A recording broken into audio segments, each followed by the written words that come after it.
안녕하십니까. 오늘은 2023년 7월 6일 토론토 부동산 TV 137편 캐나다 인구 급증과 부동산 시장은 휴가 중, 이런 제목을 가지고 말씀드리도록 하겠습니다. 오늘 토론토 부동산 협회에서 이제 지난달 6월 달에 시장 서머리가 나왔는데, 6월 달은 이제 지난 1월 달부터 계속해서 이제 부동산 시장이 좋았죠. 좋다가 이제 한 4개월, 5개월 동안 지속적으로 오르다가 잠깐 쉬어가는 그런 한 6월 달이 됐죠.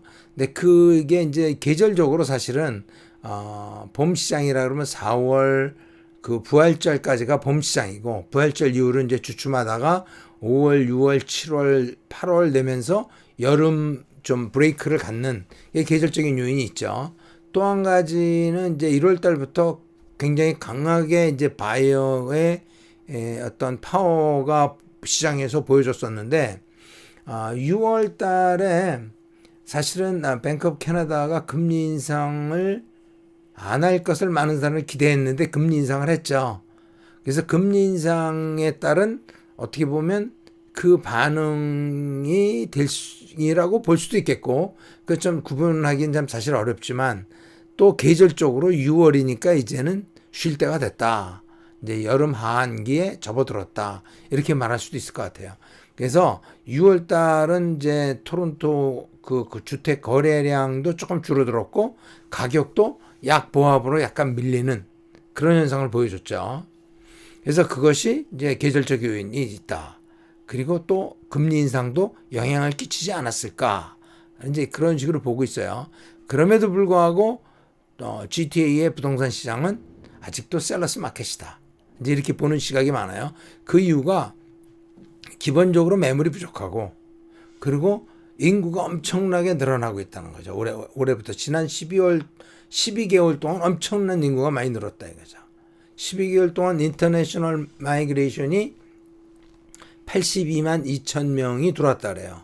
인터내셔널 마이그레이션이라 그러면 가령해서 꼭 영주권자만 포함하는 게 아니라 영주권자 플러스 장기 체류자, 학생이건 비즈니스건 방문자건 간의 장기 체류자들, 우리 센서스에 잡히는 장기 체류자들, 그런 사람을 포함했을 때 지난 12개월 동안 82만 2천 명이 들어왔는데, 그 사람들이 다 집을 사지는 않지만 렌트를 하든지 뭘 하든지 남의 집에 얹혀 살든지 일단 잘 데가 필요하잖아요. 그러니까 주택 수요가 엄청나게 크다, 그런 얘기죠. 그래서 셀러스 마켓이다. 그리고 또 주택이 또 한 가지 문제되냐면, 지금 인플레이션이 되고 서플라이 체인 문제가 생기고 주택 수요가 늘어가면서 컨스트럭션 코스트가, 인건비도 많이 올랐죠. 컨스트럭션 코스트가 주택을 짓는 데 들어가는 비용이 팬데믹 이전에 비해서 51%가 올랐다라고 통계가 나왔죠. 그죠? 그리고 또 하나는 또 이제 우리가 지난 3년에서 5년 전 2018년도 이후로 주택을 사신 분들 중에서 이미 모기지를 리뉴얼 하신 분도 있겠지만, 이제 올해 내년에 리뉴얼 할 사람들이 많이 있을 거다. 그죠? 2011년도에 사신 분도 3년 모기지면 내년에 리뉴하셔야 되겠죠. 그러니까 18년도, 19년도, 20년도, 21년도까지 모기지 리뉴얼이 곧 오게 된다. 근데 그 당시에는 이제 모기지 3% 아니면 또 그거보다 낮게 받았는데, 지금 5%, 6% 이렇게 받으시려면 엄청나게 놀라운 모기지 페이먼트 숫자를 보시게 되면 이제 가슴도 답답하고, 또 이거 내가 과연 이 모기지를 내고 살 수 있을까 해서 파는 사람도 많이 나올 거다. 그래서 이쪽이 서플라이어 쪽으로, 셀러 쪽으로 많이 나오지 않겠느냐라고도 예상을 해요. 그 예상이, 금리는 작년부터 조금씩 올리긴 했지만 그것이 모기지에 영향을 주는 거는 그 베리어블 레이트인 사람들만 그랬지, 픽스드 레이트로 모기지 받은 사람들은 아직 해당이 안 됐잖아요. 그 사람들이 이제 요즘 말로 현타가 오겠죠. 그죠?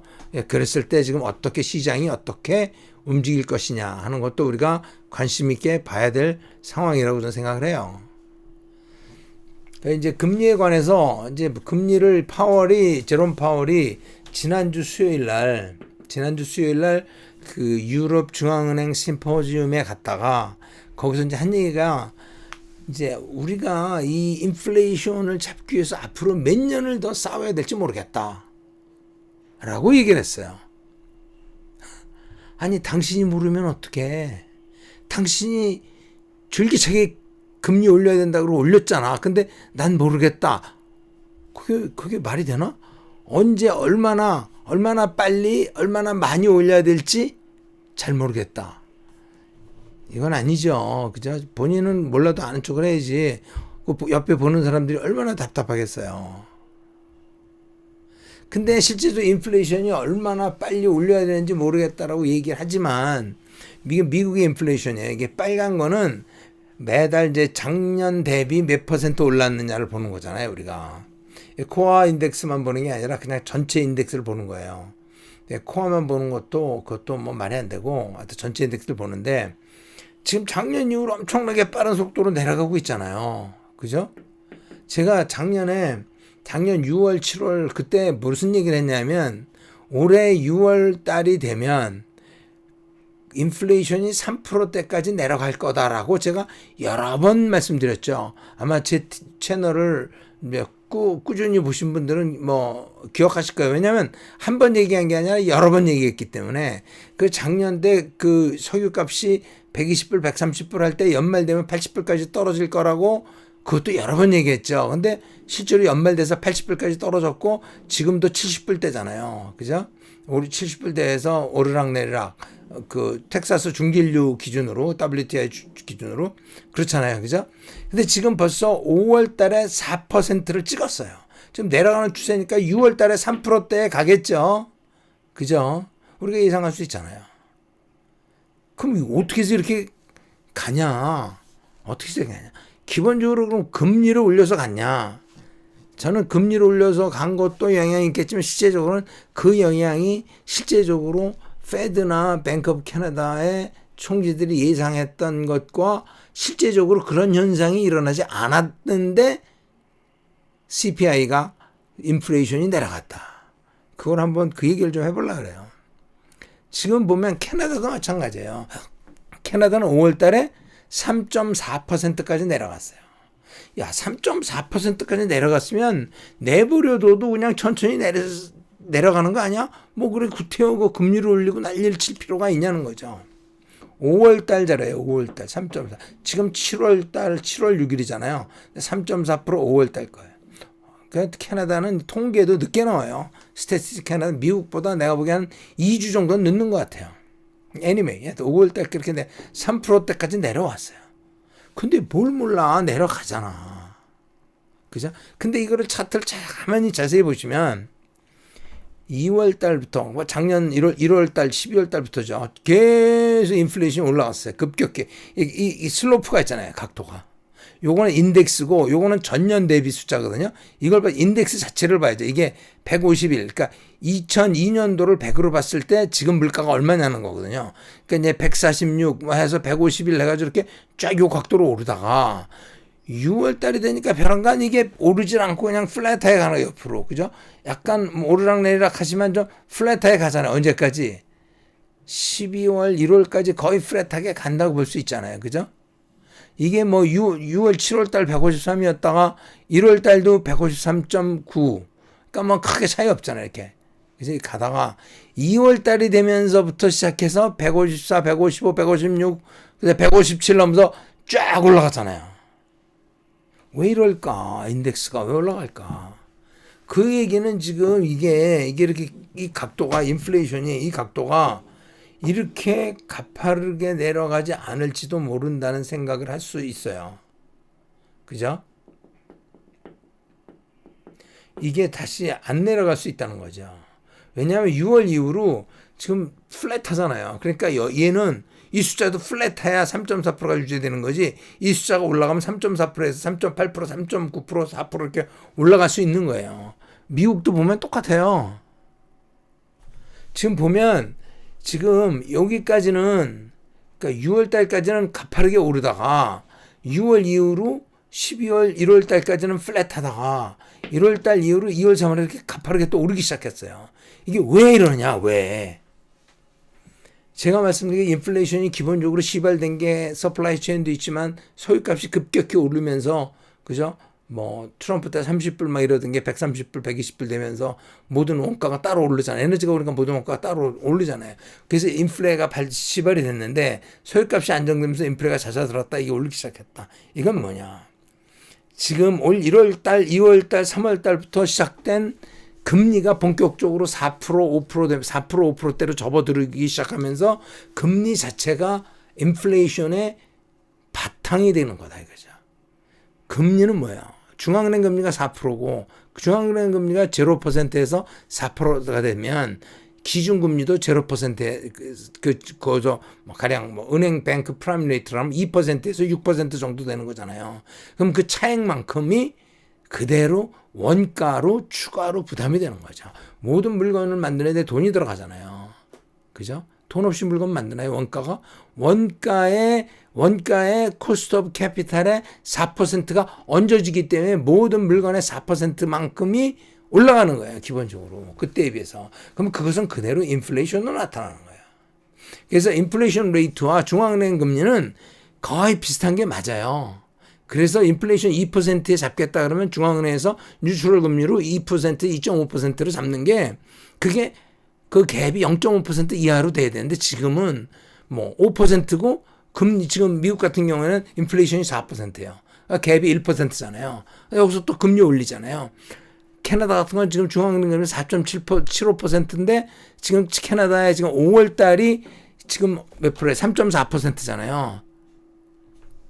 3.4%. 6월 달이 4.75인데 5월 달 거 말이 안 돼. 이게 지나간 걸 놓고 비교한다는 것 자체도 말이 안 되고. 그럼 여기서 더 내려갈 수가 없어요. 인플레이션이. 왜냐면 금리가 중앙은행 금리 4.75인데 인플레이션이 어떻게 더 내려가냐는 거죠. 말이 안 되는 거죠. 그러니까 인플레이션 스티키하다고 얘기하기 전에 금리를 낮춰야 된다는 거죠. 그래서 지금 제가 항상 그동안 뭐 중앙은행이나 페드를 욕을 많이 했는데 데이비드 로젠버그가 제가 1년 전에 하던 얘기를 지금 그대로 하고 있어요. 이게 뭐냐면 뱅크 오브 캐나다나 페드에서 항상 얘기하는 게 데이터 디펜던트 스트래티지, 데이터를 보고 데이터에 따라서 금리 결정을 하겠다라고 수차 제롬 파월이 말했잖아요. 근데 이 사람 데이비드 로젠버그가 이제 캐나다에 무슨 때만 되면 신문에 올라오는 경제평론가고 데이비드 로젠버그 리서치의 뭐 어떤 그 기관을 갖고 있어 경제연구소를 갖고 있는 사람이에요. 근데 뭐 이 사람들 백그라운드 잘 모르는데 뭐 하도 많이 나오니까 이 사람이 얘 유명한 사람인가 보다. 유명하니까 신문에 계속 나오겠죠. 이 사람 얘기하기에는 뱅크 오브 캐나다나 페드의 그 프레지던트들이 자기네들의 그 통화 정책의 모델에 대해서 믿지를 못하고 그리고 자기네들 결정에 대해서 확신이 없다 하는 거죠. 확신이 없다 이거죠. 확신이 없다. 그리고 그 사람들의 결정은 based on backward looking data. 그 사람들의 결정하는 거는 지나간 데이터를 놓고 결정한다는 거죠. 그래서 they are flying blind. 그 사람들은 눈 감고 날아가고 있다. 어디로 갈지 모른다. 제가 뒤를 보면서 운전한다 그랬는데 이 사람은 flying blind라 눈 감고 가는 거다. 깜깜이다. 깜깜이. 뭐 신문에 이렇게 아주 과감하게 얘기를 했네요. 저도 여기에 동의합니다. 제가 지난 1년 동안 똑같은 이런 얘기를 해왔죠. 그죠? 그래서 이제 금리를 그렇게 올렸으니까 뭐 그거에 대한 결과적으로 그 한 거에 대한 그 성적표가 경제적으로 나타날 거 아니에요. 그래서 리세션이 온다. 그런데 리세션이라는 건 기본적으로 뭐냐면 6개월 동안 경기 침체. 그러니까 그 스펜딩이 줄어드는 거죠. GDP가 6개월간 GDP가 줄어들면 그거를 이제 그 테크니컬리 리세션이다라고 얘기하는데 안 온다는 거죠. 오히려 경제가 그로워해요. 그러면 리세션이 언제 오냐? 뭐 다음 달에 오느냐? 아니면 다음 분기에 오느냐? 아니면 내년에 오냐? 아니면 리세션이 오기는 오는 거냐? 이런 질문들이 이제 그 월가나 이런 쪽에서 얘기가 나오고 있어요. 그런데 지금으로 봐서는 아마 아닌 것 같다. 그렇게 리세션이 올 것 같지는 않다라고 예측을 하는 사람들이 많아요. 그래서 이 그 중앙은행이 그렇게 엄청나게 금리를 올렸음에도 불구하고 고객 컨슈머 소비자들은 계속 돈을 스pen딩을 하고 그리고 기업에서는 계속 사람을 고용하고 그리고 그다음에 휘발유 값은 내려가고 그래서 식료품 가격도 안정되고 그래서 계속해서 사람들은 아메리칸들은 돈을 쓰고 있다. 스pen딩 파워가 점점 많이 생기고 있다. 이게 전혀 금융 정책과 모니터리 폴리시와 전혀 반대되는 현상이 일어나고 있다는 거죠. 이게 뭐냐는 거죠, 이게. 재밌는 현상이죠, 그죠? 여기 뭐 또 그런 사람도 있어요. CIBC에서 이 사람은 뱅크 오브 캐나다가 요번에 7월 달에 다음 주 수요일 날 금리를 결정하겠죠. 제가 보기엔 안 올릴 것 같은데 다음 주에 금리 올리면 정말 불필요한 best unnecessary 정말 제일 좋게 말해서 unnecessary 하고 필요 없다는 거고 월스 얘기하면 너는 실수하는 거다. 그렇게 얘기를 해요. 재밌는 게 미국의 데이터들이 요즘 뭐 데이터를 믿을 수가 없어요. 정부에서 나온 데이터도 믿을 수가 없어요. 미국에서 노동청에서 나온 거는 5월 달에 잡 오프닝이 반토막으로 줄어들었다라고 발표를 했는데 ADP 프라이빗 섹터에서의 페이롤이 지금 우리가 예상보다 2배 이상 많이 나왔다. 6월 달에. 또 그렇게 나와 있어요. 그러니까 이거는 잡이 늘었다는 거고 이건 잡이 줄었다는 거예요. 어느 장단에 맞출지 모르겠어요. 하여튼 그 페드에서 인식하는 거는 잡이 지금 그 팬데믹 이전보다 훨씬 더 잡이 많다라고 얘기하고 있어요. 그러니까 자발적 실업을 빼면서 뭐 실업률을 계산해서 그럴 수도 있고 아니면 실제로 잡이 더 많을 수도 있죠. 그런데 지금 이제 이게 참 아까 뭐 하여튼 이거 지나간 거니까 오케이. 제가 뭐 얘기할 게 있는데 뭐 제가 너무 길게 얘기하는 것 같으니까 그냥 이번엔 그냥 넘어가죠. 지금 우리의 센트럴 뱅크, 그게 중앙은행에서 이제 뭐 통화 정책을 했을 때 기본적인 아이디어가 뭐냐면 인플레이션이 많이 올라왔다. 그러면 인플레이션 잡기를 어떻게 하느냐? 금리를 올린다. 금리를 올리면 비용 부담이 많으니까 기업들이 투자를 하지 않는다는 거죠. 투자를 적게 하고 투자를 적게 한다는 거는 많은 사람이 필요 없으니까 이제 사람들을 그러니까 실업자가 많이 생기게 되고 실업자가 많이 생기게 되면 사람들이 잡이 잃었으니까 돈이 없으니까 돈을 덜 쓰게 되고 돈을 덜 쓰게 되면 그저 투자를 안 하고 이제 슬로우 하이어링 결국 뭐 고용하지 않고 이제 사람을 이제 실업자가 많이 생긴다는 거죠. 그러니까 돈을 안 쓰고 그래서 경제가 침체되고 그래서 인플레이션을 잡힐 거다. 이게 이 사람들의 시나리오인데 재밌는 건 뭐냐면 그 ISM이 56% 나왔어요. 지난달에. 그러니까 제조업 지수가 50% 이상 넘어가면 화랑이라고 보는 거고 50% 이하면 약간 뭐 불황이다. 그러니까 플러스 마이너스 이렇게 보거든요. 근데 56%니까 오히려 좋다는 거죠. 경기가. 그러니까 인베스트먼트가 늘어난다는 거. 사람들이 그 비싼 금융 비용에도 불구하고 인베스트를 많이 하고 있고 그다음에 잡도 많이 생기고 그다음에 돈도 많이 쓰고 스pen딩이 많고 그러니까 GDP가 좀 엄청나게 올라가고 있잖아요. 예상보다 막 2배씩 GDP가 나오잖아요. GDP의 뭐 거의 한 3분의 2는 스pen딩이라고 봐야 되니까 그러니까 그렇다는 거죠. 그러니까 우리가 금리를 열심히 올렸는데 이것을 노렸는데 이 중에서 아무것도 달성하지 못하고 금리만 올려가고 있다는 거예요. 이게 아무것도 달성이 안 됐는데 인플레이션은 내려가고 있어. 그럼 뭐야? 금리를 올려서 나와야 되는 효과 하나도 안 나왔는데 인플레이션은 내려가고 있어. 이게 뭐냐는 거죠. 그러니까 사람이 감기가 걸려가지고 머리가 아픈데 머리가 아픈 이유는 굉장히 많잖아요. 그죠? 엉뚱한 약을 쓰는 거야. 근데 감기는 어차피 한 열흘 지나면 다 낫잖아요. 약을 안 먹어도. 그러니까 머리가 두통이 머리 아픈 게 낫어요. 아, 거봐, 내가 그 약을 써서 난 거야. 라고 의사는 믿을 수 있잖아요. 지금 그런 상황이 아니냐겠냐, 이거죠. 지금 나타나야 될 현상 아무것도 안 나타나고 근데 인플레이션만 낮춰졌어요. 또 한 가지 우리가 얘기하는 건 원유값이 내려간 거죠. 그러니까 무엇 때문에 인플레이션이 낮춰졌는지 설명할 수가 없어요. 그 모니터리 폴리시만 가지고는. 그럼에도 불구하고 7월 달에 금리 인상하겠다는 얘기가 솔솔 나오고 있죠. 그래서 캐나다 같은 경우에는 지금 오늘 현재로 봤을 때 월가나 그 베이스트리트에서 예상하는 거는 캐나다에서 다음 주 수요일 날 금리 인상할 확률이 한 55% 정도. 금리 인상 쪽으로 좀 더 기울은 것 같고 사람들의 예상이에요. 꼭게 맞는다는 거 아니고. 저는 안 올리는 게 맞다고 생각해요. 이번에도 저번에 올렸잖아요.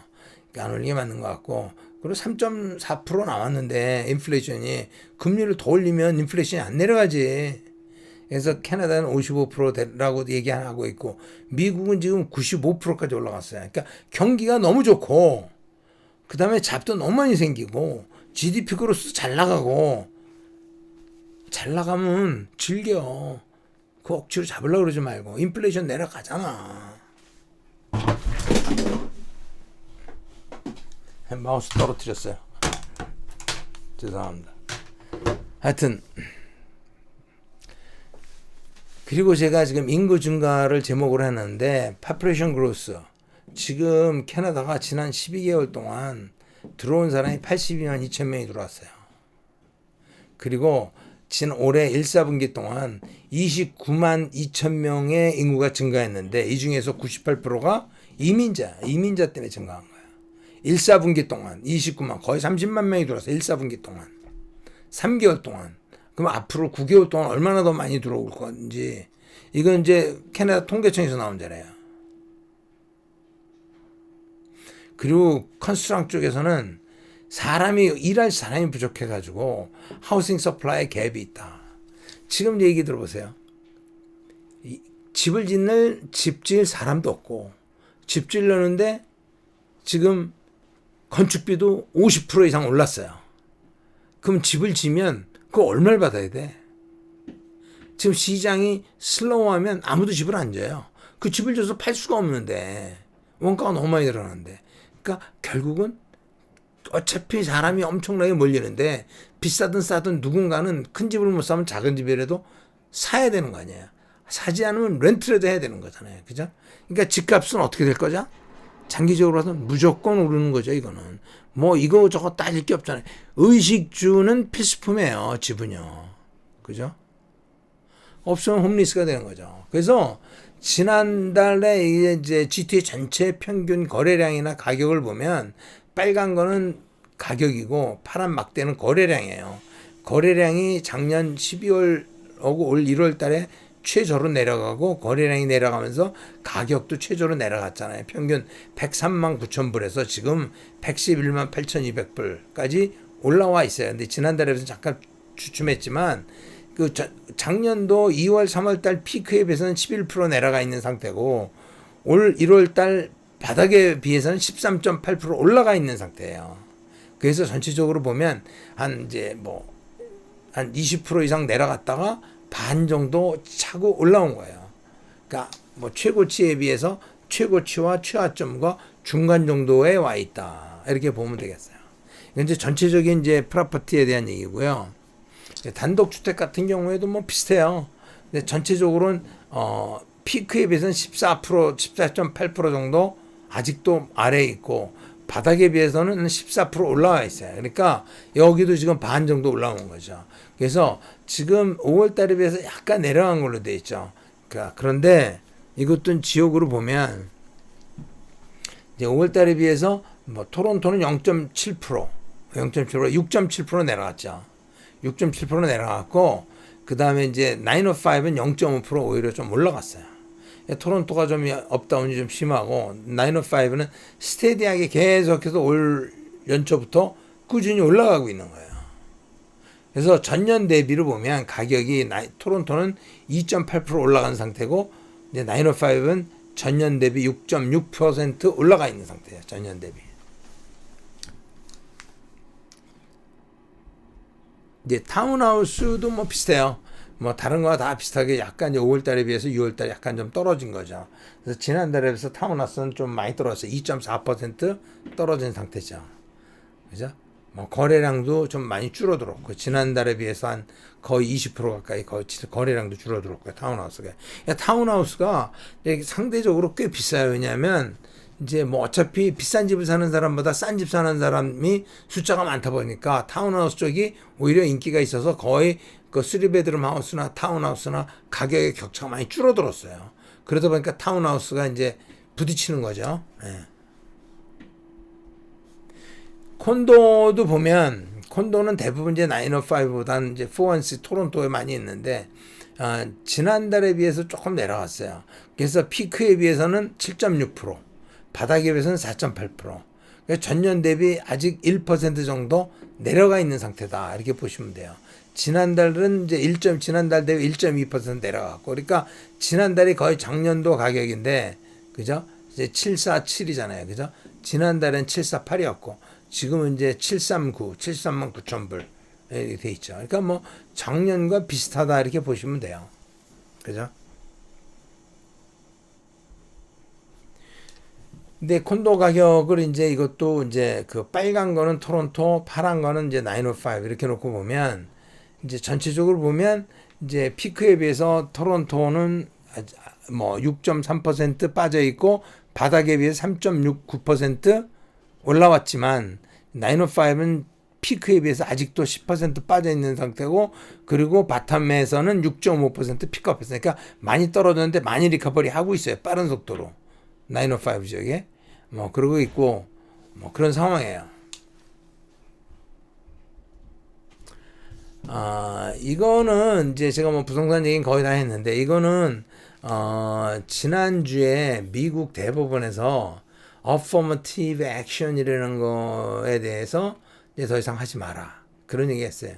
affirmative action이라는 게 결과적으로 뭐냐면 그 인종차별에 관련된 얘기예요.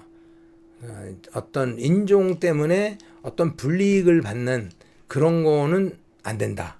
하는 게 affirmative action인데 말은 affirmative action인데 affirmative action에서 어떤 게 있냐면 이제 인종 간 차별을 하면 안 되는데 미국의 흑인들은 기본적으로 이렇게 가진 게 없기 때문에 흑인들에게 페이버를 메릿을 주는 것이 인종 간의 격차가 없는 거다. 인종차별이 아니다라는 걸 보는 거죠. 그렇게 봐서 하버드 대학이나 노스캐롤라이나 대학이나 그 외 여러 대학들이 그 신입생을 뽑을 때 인종에 대한 그 얼로케이션 한다 그래요. 배정을 한다 그래요. 근데 인종에 대해서 뭐 아시안을 뭐 준다든가 마이너리티에 대한 배정을 한다는 개념이지만 그것은 뭐냐면 흑인들에게만 주는 거예요. 그러니까 아시아 동양 사람이나 히스패닉이나 뭐 가령해서 한국 사람, 일본 사람, 뭐 중동 사람 그게 아니라 블랙에게 메리트 주는 거예요. 오바마가 하버드 로스쿨 나왔죠. 뭐 그 사람도 그런 메리트가 있어 들어갔는지 모르겠지만 실제로 뽑을 때도 그렇고 장학금도 그렇고 모든 거에 있어서 블랙에게 우선권을 주는 거예요. 또 알로케이션 한다는 거죠. 배정을 해준다는 거죠. 그런데 수프림 코트에서 결정낸 것은 뽑을 때 인종에 대한 데이터를 전혀 고려하지 말라는 거죠. 다른 그 사람의 성적이나 퍼포먼스만 가지고 학생을 뽑아야지 얘는 흑인이니까 배려해주고 메리트를 주고 그런 거 하지 말라는 얘기예요. 그래서 레이셜 디스크리미네이션을 없앤다는 뜻은 모든 디스크리미네이션을 다 없앤다는 것이다. 인종차별을 없앤다는 것은 모든 차별을 다 철폐하는 것이다 라고 대법원장이 얘기를 했어요. 그래서 흑인이기 때문에 메리트를 주는 것 자체가 인종차별이다. 그런 얘기를 했어요. 그래서 미국에서 난리가 났죠. 바이든도 난리 나고 뭐 민주당이 난리 났어요. 뭐 거꾸로 간다. 역사가 뒤로 흐른다. 그리고 흑인들은 좀 난동하고 데모하고 난리 났어요. 흑인들은 더 받아야 된다는 거예요. 여러분들이 그 부분에 대해서 어떻게 생각하는지 모르겠지만 저는 하여튼 이런 문제가 미국에서 일어나고 있다 하는 걸 얘기해. 한국에서 이런 비슷한 문제가 좀 많이 있죠. 그죠? 네. 그리고 오늘 한 얘기를 좀 정리해 보면 지금 GTA 하우싱 마켓은 하한기, 여름 휴가에 들어갔다. 그러나 하반기에는 still the seller's market이 되지 않겠느냐라고 예상을 하는데 이유가 population growth, 인구가 엄청나게 증가하고 있고 그 다음에 건축비도 많이 올라가고 있고 그러니까 새로 분양하는 것들이 비싼데 비싼 이유가 어차피 있을 수밖에 없다는 거죠. 건축비가 50%나 올랐는데 또 실제적으로 파는 물건은 없다는 거예요. lack of supply. 지금 공급되는 물건이 없다. 그리고 뭐 조만간에 금리가 오를지 어떨지 모르겠지만 뭐 미국도 그렇고 카나다도 그렇고 내린다는 얘기보다 오른다는 얘기가 많으니까 뭐 한두 번 오르겠죠. 그러나 오래가지 않을 거다. 어차피 금리는 내려갈 수밖에 없다. 언제까지 4% 5%를 고조 가겠어요. 그죠? 인플레이션을 2%대라고 생각한다면 금리도 같이 내려와야 되는 거예요. 인플레이션과 같이. 근데 그 금리를 이 사람들이 쉽게 내리지 않을 거라면 그렇다면 인플레이션은 내려가지만 거기서 더 이상 내려가지 않을 거다. 내가 아까 말한 것처럼 모기지를 다시 리뉴얼 할 사람들이 2018년도에서 2020년도 한 사람들은 올해 뭐 이미 하신 분도 있고 할 사람도 있다는 거죠. 그래서 모기지 리뉴얼에 대한 프레셔가 마켓에서 이제 그 매물들이 좀 더 공급이 되지 않겠느냐 그렇게 예상을 하고 있죠. 그리고 지금 많은 사람들이 지적하는 게 뭐 입이 아프도록 제가 얘기를 했지만 population policy 그러니까 이민 정책과 그 다음에 주택 정책이 완전히 디스커넥트 돼 있다는 거죠.